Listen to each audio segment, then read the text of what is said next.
कोल्हापूरच्या मतदारसंघातला एक दुसरा इतिहास असा आहे की तिथं निवडणूक कुणाला निवडून द्यायसाठी होतच नाही, मतदान तिथं पाडण्यासाठी होतं. हा त्याच्यामधला एक मोठा आसेट आहे, म्हणजे ती एक रणनीती आहे. 6 विधानसभा मतदारसंघ जर बघितले कोल्हापुरातली आणि त्याचा जर कानोसा घेतला तर थोडंसं असं दिसतं की हे काँग्रेसचे उमेदवार शाहू छत्रपती यांच्या दृष्टीने फायद्याचा विषय दिसतो. जेव्हा मतदानाचा टक्का वाढतो तेव्हा निश्चितपणे विद्यमान जो लोकप्रतिनिधी असतो त्याला तो धक्कादायक असतो. एकूणच ही निवडणूक अत्यंत चुरशीची असली आणि कोल्हापूरकर ठरवतात ते घडवतात हे जरी खरं असलं तरी खासदार सदाशिवराव मंडलिक ज्या पद्धतीने निवडून आले त्यावेळच्या निवडणुकीचे संदर्भ म्हणजे 10 वर्षापूर्वीच्या निवडणुकीचे संदर्भ आणि आजच्या निवडणुकीचे संदर्भ हे थोडेसे वेगळे आहेत. लोकसभा निवडणुकीच्या मतदानाचे राज्यातील 5ही टप्पे पूर्ण झालेले आहेत आणि या 5 टप्प्यांमध्ये वेगवेगळ्या लोकसभा मतदारसंघामध्ये कुठे कमी मतदान झालेलं आहे तर कुठे जास्त मतदान झालेलं आहे. कोल्हापूर लोकसभा मतदारसंघामध्ये गेल्या याच्या तुलनेत यावेळी 1% आहे तो जास्त वाढलेला आहे आणि राज्यात सर्वाधिक मतदान हे कोल्हापूर लोकसभा मतदारसंघात झाले.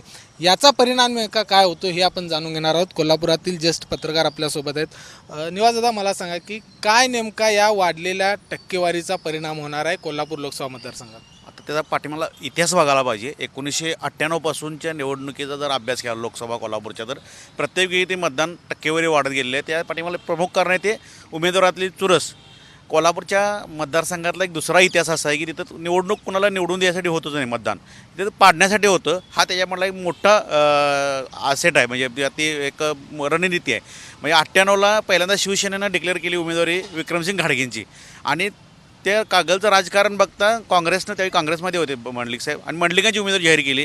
त्या दोघांच्या चुरशीतून मतदान ज्या झालं 68% मतदान त्यावेळी झालं होतं आणि तेव्हापासून ते वाढत गेले. 1990ला मग राष्ट्रवादी स्थापना झाली, उदय गायकवाडांना परत उमेदवारी दिली. सेम 2004ला असं झालं की ते धनंजय महाडिक रिंगणात होते आणि त्यांच्याविरोधात मंडलिकांना उमेदवारी दिली होती राष्ट्रवादीनं. महाडिक नको हा एक त्यावेळेचा जो ट्रेंड होता त्यातनं मतदान वाढलं. आणि 2009चा इतिहास तुम्हाला सगळ्यांना माहिती आहे की मंडलिकांना डावलून ज्यावेळी संभाजी महाराजांना उमेदवारी दिली गेली त्यावेळी मतदारसंघाची पुनर्रचना झाली होती आणि राधानगरी भुदरगड हा मतदारसंघ पहिल्यांदाच कोल्हापूर लोकसभा मतदारसंघात आला होता आणि त्या मतदारसंघातल्या लोकांना मंडलिकांना मतदान द्यायसाठी ती लोकं अक्षरशः असूसलेली होती. कारण काळमवाडी धरणाची उभारणी असेल, तिथनं कालवा निघालेला आहे, त्या कालव्यात सगळे श्रेय हे मंडलिकांना होतं. त्यातून तिथं जवळपास 72,000 मतदानाचं लीड तिथं मिळालं. ही पण एक मतदानाची चुरशीत म्हणजे ईर्षेतनं उमेदवारांच्या ईर्षेतनंही मतदानाचा टक्का वाढलेला आहे. आणि ज्याही टक्का वाढलेला आहे त्याचा इतिहास असा आहे की विद्यमान उमेदवार असेल किंवा विद्यमान सरकार असेल त्याचा हा धोका निर्माण झालेला. म्हणजे 14ला सगळ्यात ह्याच्यात लाट होती, देशभर मोदी लाट होती, त्यात राष्ट्रवादीचे धनंजय महाडिक इथं विजय झाले. त्यावेळीसुद्धा मतदान वाढलं होतं त्या 2009च्या तुलनेत. 14च्या तुलनेत आज 19ला पण 1% वाढलं आणि आतासुद्धा 1% वाढलं. हा 1% म्हणजे कमी नाही आहे, जवळपास 18-20 हजार मतांचं हे असतं आणि त्यात निर्णय फिरवण्याची क्षमता असते. आणि आत्तासुद्धा उमेदवारांच्या ह्या चुरशीमुळं हे सुद्धा मतदान वाढलेलं आहे. आणि ह्यातून एक कोल्हापूरची जागृत मतदार पण दिसतात की रांगा लागल्या म्हणून कोण ओरडलं नाही, दिसलं नाही तुम्हाला, किंवा मतदानावर असुविधा आहेत म्हणून कुठे दिसलं नाही, यंत्र बंद पडल्यामुळे गोंधळ झाला नाही जे मुंबईत काल तुम्हाला बघायला मिळाला. त्यामुळे इथं जरासं मतदार जागृत आहे आणि ते हुशार पण आहेत. हे जरी म्हटलं तरी त्याचं काही वावगं ठरणार नाही. कोल्हापूरच्या लोकांनी खरं तर लोकशाहीचा उत्सव या ठिकाणी पार पाडलेला आहे. या वाढीव टक्केवारीचा धक्का कोणाला बसणार? आता मगाशी सांगितलं तसं कोल्हापुरात 1% मतदान, कोल्हापूर जिल्ह्यामध्ये एकूण 72% म्हणजे कोल्हापूर लोकसभा मतदारसंघात 72% मतदान झालं. गेल्यावेळी 71% झालेलं. 1% म्हणजे 16-17 हजारचा फरक आहे. कोल्हापूरचं मुळात विजय वैशिष्ट्य असं आहे की कोल्हापूर हा सहकाराची पंढरी मानली जाते. सहकाराची पंढरी असल्यामुळं इथे 23 जिल्ह्यात 23 सहकारी साखर कारखाने आहेत. गोकुळसारखी दूध संस्था आहे मोठी. त्यामुळे इथं ग्रामपंचायतीचे इलेक्शन असू दे, विधानसभेचे इलेक्शन असू दे, अगदी राजकीय ईर्षेनं निवडणूक लढवली जाते.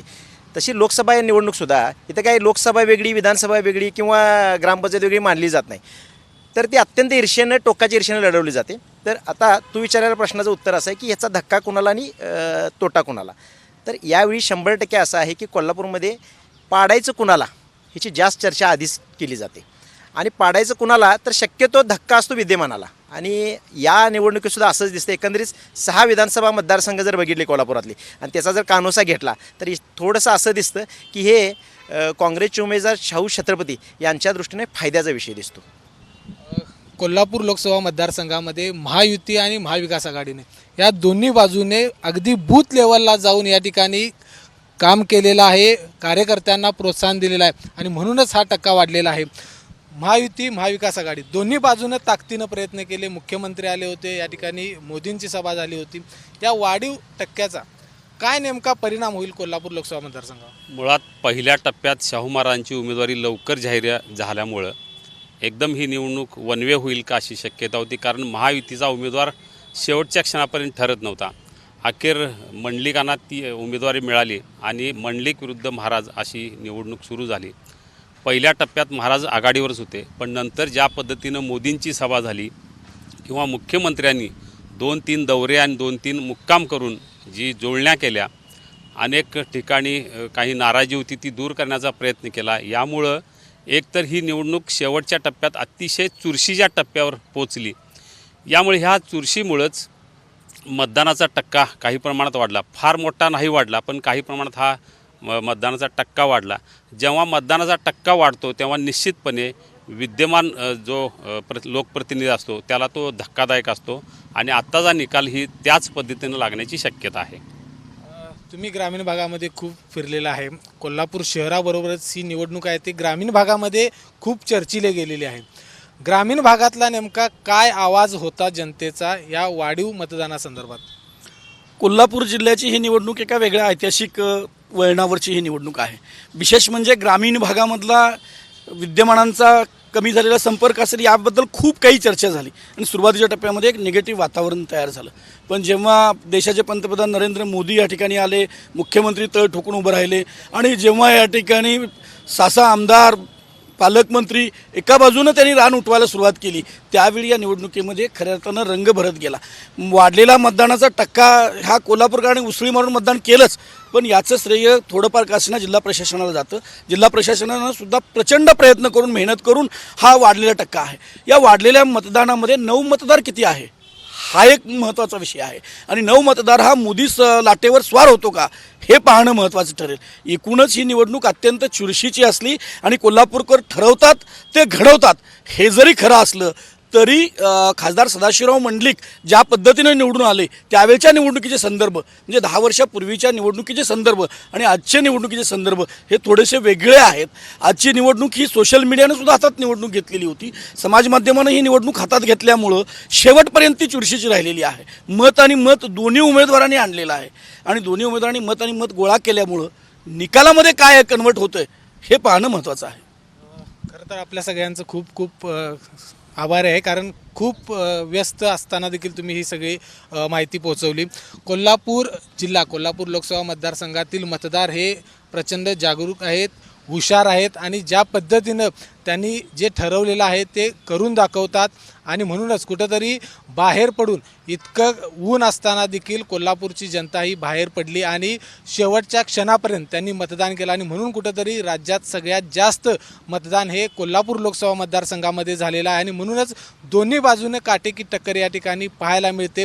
निकाल आहे तो अवघ्या काही दिवसांवरती या ठिकाणी येऊन ठेपलेला आहे, त्यामुळे त्याची उत्सुकता आहे ते शिगेला पोचली आहे. निकाल काय लागतो याकडे सगळ्यांचं आता लक्ष लागलं आहे. कॅमेरामन निलेश शेवाळेसह विजय केसरकर, एबीपी माझा, कोल्हापूर. एबीपी माझा, उघडा डोळे बघा नीट.